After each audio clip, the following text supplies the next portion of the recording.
Assalomu alaykum qadrli kanalimiz obunachilari, bizni ijtimoiy tarmoqlarda kuzatib borayotgan hurmatli yurtdoshlar.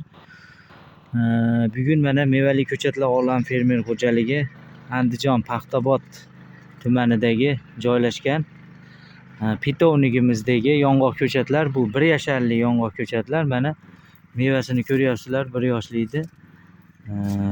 Juda ham serhosil. Mana o'sha mevaga kirgan 10-15 ta mevasi bor.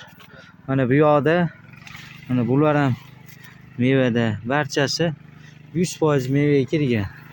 Mana bunisida ham to'liq mevalari mana ko'rishingiz mumkin. Mana juda ham serhosil, ideal. X145 Xitoy, X185 navlari bor.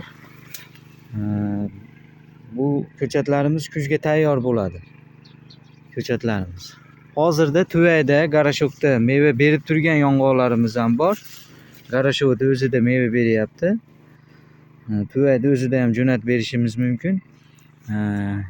Agar bularni yerdan ko'chiradigan bo'lsak, faqat kuz va bahor oylarida olishimiz mumkin bo'ladi. Zakaz beraverasizlar. Mana yong'oqlarimiz почти 100% mevaga kirgan. Mana bular ham mana mevalari. Bizni like bosib qo'llab-quvvatlab qo'yinglar, yaqin tanishlarga videoni ulashib qo'yinglar. Rahmat hammaga.